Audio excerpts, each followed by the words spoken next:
मराठा आंदोलनाच्या लढ्याला मोठं यश. जी.आर. मिळताच जरांगे यांनी 5व्या दिवशी उपोषण सोडलं. मागण्या मान्य झाल्यानंतर जरांगेंना अश्रू अनावर. छत्रपती संभाजीनगरच्या गॅलेक्सी रुग्णालयात जरांगेंवर उपचार सुरू.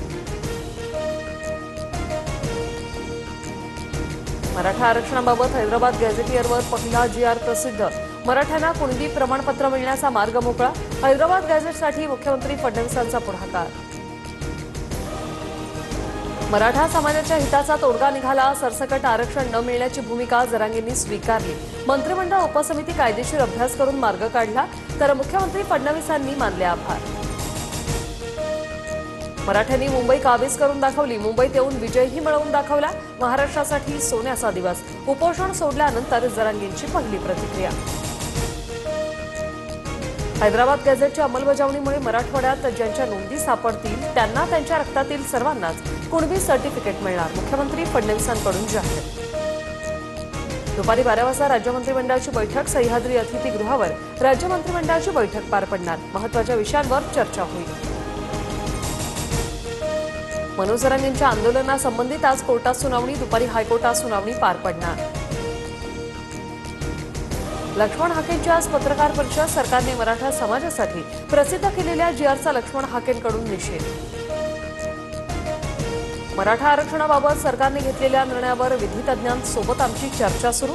सखोल अभ्यास करून सविस्तर भूमिका मांडेल. मंत्री छगन भुजबळ यांची प्रतिक्रिया.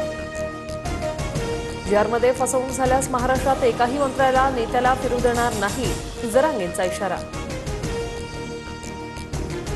राजकीय हेतू ठेवून कोणी वेगळ्या युक्त्या करू नये हीच भीती. या निर्णयाला कुठेही दृष्ट लागू नये ही गणरायाकडे प्रार्थना.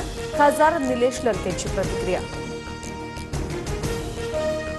1 महिन्यात 17 गॅझेटबाबत अंमलबजावणी करणार नाही. खोटा शब्द देणार नाही. मंत्री शिवेंद्र राजेंची जरांगेंना ग्वाही. जी.आर. कायद्याच्या चौकटीत बसणारा. नात्यातल्या कुळातला कुणाचाही कुणबी नोंद असल्यास अर्ज करावा. छाननी होऊन अर्जदाराला कुणबी प्रमाणपत्र देण्यात येईल. उपमुख्यमंत्री शिंदेंची प्रतिक्रिया. मराठा कुणबी 1 या जी.आरसाठी सरकारला 2 महिन्यांचा वेळ. सगळे सोऱ्यांवर 8 लाख हरकतींच्या छाननीसाठी थोडा वेळ लागणार. शिष्टमंडळाची माहिती. आझाद मैदानात आता पालिकेचे मिशन स्वच्छता. विविध उपकरणांच्या सहाय्याने व्यापक स्वच्छता मोहीम. 400हून अधिक कर्मचाऱ्यांकडून स्वच्छतेची कार्यवाही. मुख्यमंत्री फडणवीसांकडून मंत्र्यांसाठी आज वर्षावर स्नेहभोजन. उपमुख्यमंत्री शिंदे आणि अजितदादाही उपस्थित राहणार. सूत्रांची माहिती. मुंबई विजयदुर्ग जलवाहतूक सागरी रोरो सेवेची चाचणी यशस्वी.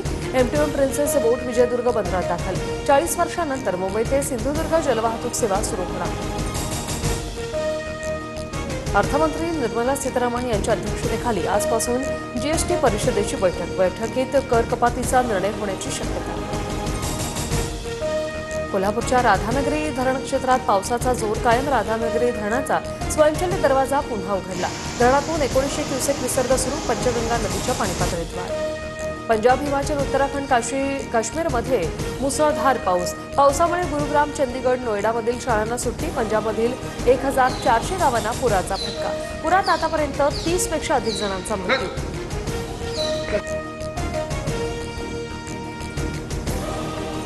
अफगाणिस्तानात भूकंपामुळे 1400 लोकांचा मृत्यू. शेकडो इमारती जमीनदोस्त. भारताकडून मदत रवाना.